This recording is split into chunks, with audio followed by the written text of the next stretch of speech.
presented by Chandan Aryan Movies।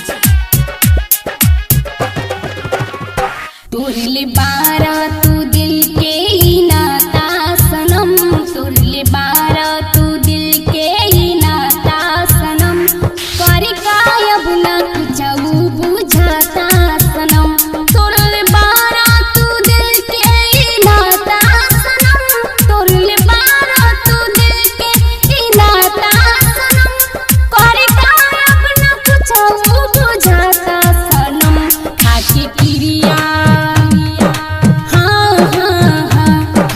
क्रिया तू तोड़ दिहला वादा सनम, कर गायब ना कुछ बुझाता सनम, तोड़ले बारा तू दिल के ही नाता सनम, कर गायब ना कुछ बुझाता सनम। म्यूजिक गोलू बाबू मीरगंज।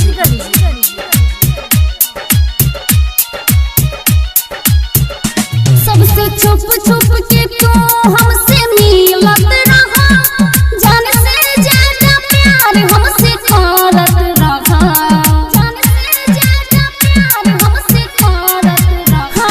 सबसे छुप छुप के तू हमसे मिलत रहा, जान से ज्यादा प्यार हमसे करत रहा, काहे चल गईला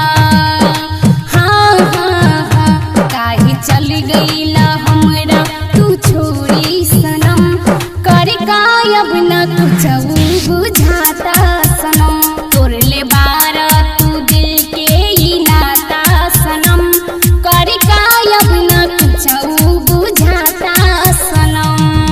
चंदन आर्यन रिकॉर्डिंग स्टूडियो गोलू बाबू मीरगंज।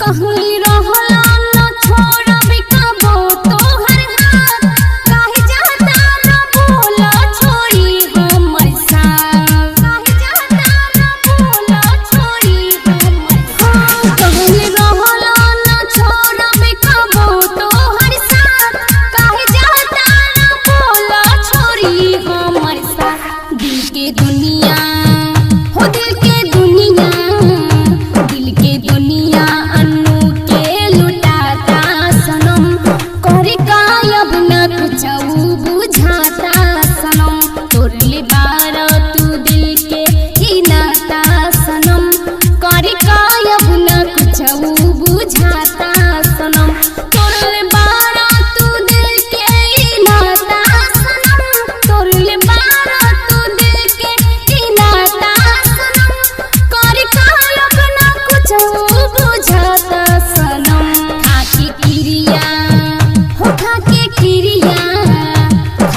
क्रिया तू तोड़ दिहला वादा सनम, कर गायब ना कुछ बुझाता सनम, तोड़ले बारा तू दिल के ही नाता सनम, कर गायब ना कुछ बुझाता सनम, बुझाता सनम। चंदन आर्यन रिकॉर्डिंग स्टूडियो बकौर सुपौल।